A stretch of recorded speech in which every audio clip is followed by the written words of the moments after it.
50 for you here at the Swans. It's a nice milestone. Yeah, to be honest, I was just told about 5 minutes ago, so it hasn't been high on my agenda over the summer months. But no, it's good to obviously be here for a while and be part of a reasonably successful club. So no one's pulled out the highlights tape of you in the coach's box as a player No, does, no, I think we might fall short on that. It certainly hasn't been mentioned internally or anywhere other than just now. What about the players, I guess, have had that burning desire over the off-season? What about a coach? You obviously feel the same way. How's the off-season been for you? Yeah, it's always, you go through a period of reflection on the season that's just transpired or just gone before you. So you look at that and you reflect on that, and then you sort of get straight into planning and drafts. And we were really happy to have 9 new players come to the club, and we've been really pleased with how they're going. And we get one to debut this week, so we've been really confident with that. And then you sort of get into the season proper, and you really enjoy the fact that we're on the eve of the 2017 season now, and that's the exciting part about from the players' perspective. One being Oliver Florent. Yeah, exciting for him. And tell us a bit about him and what can we expect from him? Yeah, we're obviously happy, really pleased that he's been able to get to the stage of playing his first game of AFL football this week. It's exciting for any young player. We spoke to he and his family before the draft, and then when we drafted him, we were absolutely thrilled. We got him onto our list, and he's developed very quickly over the summer months. We knew he had talent, but physically he's been able to do some work and put on some weight and some strength, which is really important when you're playing against men for the first time. But he's really stepped up in regards to that too over the summer. He chases, he tackles, he runs both ways, all the things that we value. So we're really pleased that he's been able to get into the lineup for round 1. How much, if at all, has the grand final been mentioned over the off-season? It got mentioned for a couple of weeks afterwards, but you move on pretty quickly. You have to in AFL football these days. You get on to the next season pretty quickly, and that's what we've done. 2 grand final losses in 3 years. Do you feel as though it's time now to capitalise on, I guess, people talk about premiership windows? Look, I think the first and foremost, you've got to get into them. And we obviously do a lot right over those years, and we need to do a lot right again this year. That's what we concentrate on, and that's what we'll try and do this year. It's not easy to get to that stage, and we'll be doing everything that we can as a team to give ourselves every possible chance again. Do you expect Kieran Jack to get through training and be fit for Saturday? At the moment we do. It's but he's got to train today and get through the whole session before we'll look at playing him. So at the moment we expect him to do that, but once again it's yet to be done. What's he done this week? Has he done full training, or has it been a build up? No, he's built up. He ran last Saturday, ran hard, and then did the running and some skills on Tuesday, and the plan is to do all the training today. So once he's able to tick those off, I'm sure he'll be fine. And Aaliyah? Yeah, Aaliyah's in the selection frame as well. We're not sure whether he'll definitely play or not just yet. We'll wait and see how he goes through the training session. We've been really confident with some of the defenders we've brought in over the pre-season and shown, and he had a bit of a delayed start. So we're just looking at whether it's this week or next week in regards to Aaliyah. Coming back in the senior team, he's very important for us, but we want him to come into the program and play really good senior football, not just play senior football. So that's what we're looking at. How's it been having Tony Lockett around the place to give some advice, and not only that, but just also what a figure he is around this club?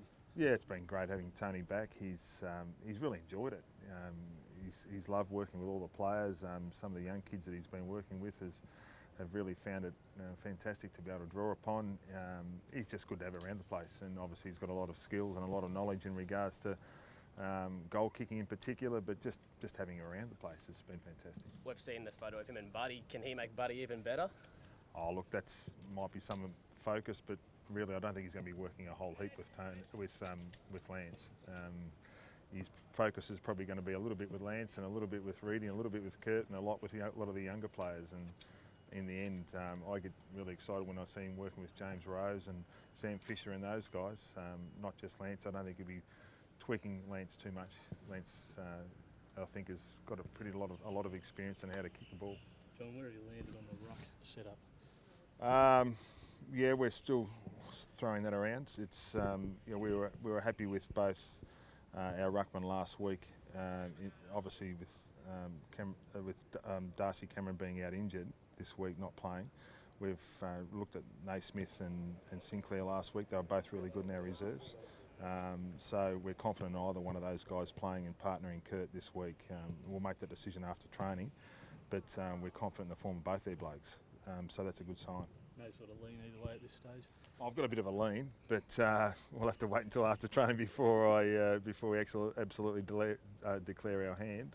We'll look at what the opposition are doing as well, and obviously Ryder is a really good player and has been in good form over the pre-season, so we're conscious of that as well. What are you expecting from Paddy this week? I mean, he's been out for a while, as we all know. Oh, look, I know his jump is huge at the moment. He's jumping really high, and at the centre bounces in particular, but also his ruck work around the ground's been of a high standard. He's got terrific soft hands, and so he gives their midfielders first use of the ball, and they've got some really strong midfielders, and if he gives them first use of the ball, it makes it a real battle. So we're really conscious of that this week. At this time of the year, everyone's asked about their premiership favourites and everything. Swans and Giants are both mentioned pretty much by everyone. What does that say about the game in this city and how far it's come in I guess, the last 5 years or so? First of all, we don't get caught up in too much about who's favourites or who's not. I mean, it was great that last year two teams in New South Wales and Sydney finished in the top 4. That's great for the game, fantastic for the game in general. So, obviously both teams will be trying to do the same again this year, which is once again terrific for the game itself. It's the game's really grown up here in Sydney, and it's fantastic to see so many kids playing the game and so many people coming along to the games. And we're really hoping for a big crowd this week, and having AFL football on the pages every week has got to be good for the game. What are you expecting from Port more widely? I mean, they're a club under the pump almost at the moment after last season. Yeah, although they were really good last week. We saw them play against Hawthorn in the last JLT game, and they were really good. They were really strong. They played a good, strong brand of footy, and their players played a good, confident brand of footy. So we know that Port Adelaide at their best are a really good team, and they were at their best last time against the Hawks, who are obviously a great team. So they'll be really tough to beat, and particularly the first game, they're always hard to beat. So an update on Isaac Eng? Yeah, I just spoke to him as I came out onto the ground, and he's feeling really good. Fantastic. We're still taking it slowly with his preparation. He's starting to do a little bit more and do a bit more training on the weekend, and hopefully a bit more next week if he responds to that training really well. So we're not going to push him. It's very, very much baby steps at the moment, but he's starting to up the ante with his training, which is a good sign. Would be optimistic to think maybe he'd be back for round 2?